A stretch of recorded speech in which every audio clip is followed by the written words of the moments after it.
Bumalik sa Ehipto ang mga kapatid ni Jose. Ika-43 kabanata. Lumala ang taggutom sa Kanaan. Naubos na ng pamilya ni Jacob ang pagkaing binili nila sa Ehipto. Kaya inutusan ni Jacob ang mga anak niya. Bumalik kayo roon sa Ehipto at bumili ng kahit kaunting pagkain. Pero sumagot si Juda sa kanya, "Binalaan po kami ng gobernador na huwag na po kaming magpapakita sa kanya kung hindi po namin kasama ang aming kapatid na si Benjamin. Kung pasasamahin po ninyo siya sa amin, babalik kami roon para bumili ng pagkain. Pero kung hindi po kayo papayag, hindi po kami magpapakita sa kanya kung hindi namin kasama ang aming kapatid." Sinabi ni Jacob, "Bakit binigyan niyo ako ng malaking problema? Bakit ipinagtapat niyo pa sa gobernador na may isa pa kayong kapatid?" Sumagot sila, "Kasi po lagi niya kaming tinatanong tungkol sa pamilya natin. Nagtanong siya kung buhay pa ba ang aming ama at kung may iba pa po kaming kapatid. Kaya sinagot po namin siya. Hindi po namin inaasahan na sasabihin niya sa amin na dalhin namin sa kanya ang kapatid namin. Kaya sinabi ni Juda sa kanilang ama, 'Ama, pumayag na po kayo na isama namin si Benjamin para makaalis na po kami agad at makabili ng pagkain para hindi po tayo mamatay lahat sa gutom. Igagarantiya ko po ang buhay ko para kay Benjamin. Singilin po ninyo ako kung ano man ang mangyari sa kanya. Kung hindi po siya makakabalik sa inyo ng buhay, sisihin po ninyo ako habang buhay. Kung hindi po tayo nagsayang ng panahon, 2 beses na sana kaming nakabalik.'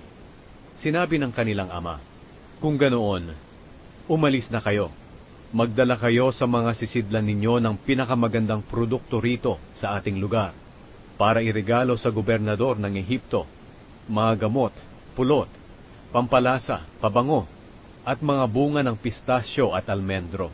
Doblehin ninyo ang dala ninyong pera dahil dapat ninyong ibalik ang perang ibinalik sa mga sako ninyo.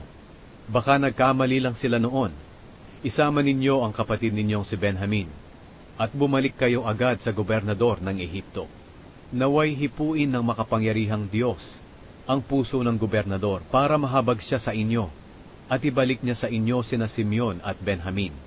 Pero kung hindi sila makabalik, tatanggapin ko na lang ng maluwag sa kalooban ko.'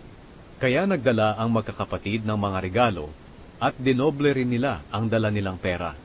Pagkatapos, umalis sila papuntang Ehipto kasama si Benjamin at nakipagkita kay Jose. Pagkakita ni Jose na kasama nila si Benjamin, inutusan niya ang tagapamahalang alipin, "Dalhin mo ang mga taong ito sa bahay. Magkatay ka ng hayop at magluto, dahil magtatanghalian sila kasama ko." Sinunod ng tagapamahalang alipin ang utos sa kanya.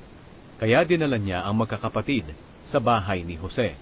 Natakot ang magkakapatid nang dinala sila sa bahay ni Jose, dahil inisip nila, "Baka dinala tayo rito dahil sa perang ibinalik sa mga sako natin noong una nating pagparito. Baka dakpin nila tayo at kunin ang mga asno natin at gawin tayong mga alipin." Kaya nakipag-usap sila sa tagapamahalang alipin habang nasa pintuan pa lang sila ng bahay. Sinabi nila, "Ginoo, sandali lang po. May sasabihin lang po kami sa inyo. Pumunta po kami rito noon para bumili ng pagkain. Nang papauwi na po kami, nagpalipas kami ng gabi sa isang lugar, at doon namin binuksan ang mga sako namin, at nakita po namin sa loob ang perang ibinayad namin para sa mga pagkain. Narito, ibinabalik na po namin. Nagdala pa po kami ng karagdagang pera para bumili ng pagkain. Hindi po namin alam kung sino ang naglagay ng pera sa mga sako namin." Sumagot ang tagapamahalang alipin, "Walang anuman iyon. Huwag kayong matakot. Ang inyong Diyos na Diyos din ng inyong ama, ang siyang sigurong naglagay ng perang iyon sa mga sako ninyo. Natanggap ko ang bayad nyo noon." Pagkatapos, dinala niya si Simeon sa kanila. Pinapasok ng tagapamahalang alipin ang magkakapatid sa bahay ni Jose at binigyan ng tubig para makapaghugas sila ng kanilang mga paa. Binigyan din niya ng pagkain ang kanilang mga asno.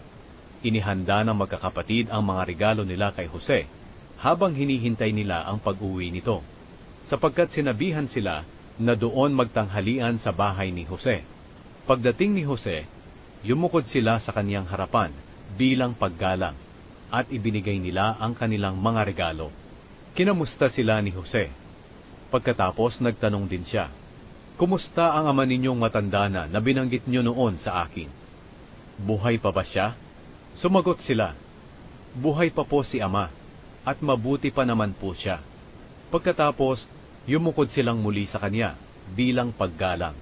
Pagkakita ni Jose kay Benjamin na kapatid niyang buo, sinabi niya, "Ito ba ang bunsong kapatid ninyo na ikinuwento niyo noon sa akin?"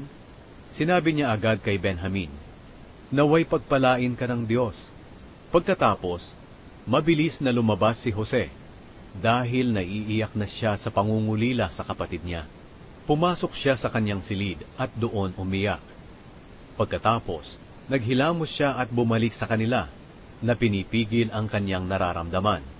At nagutos siya na ihanda na ang pagkain. Iba ang mesa na kinainan ni Jose. Iba rin ang kinainan ng kanyang mga kapatid. At iba rin ang sa mga Ehipsyo na doon din nananghalian. Sapagkat hindi kumakain ang mga Ehipsyo na kasama ang mga Hebreyo sa isang mesa. Dahil kasuklam-suklam iyon para sa kanila. Nakaharap kay Jose ang mesang inuupuan ng kanyang mga kapatid. Nagtitinginan ang magkakapatid dahil nagtaka sila na magkakasunod ang pagkakaupo nila sa mesa mula sa panganay hanggang sa bunso.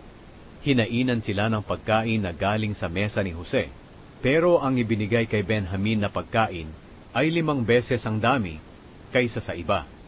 Nagsikain sila at nagsiinom kasama si Jose.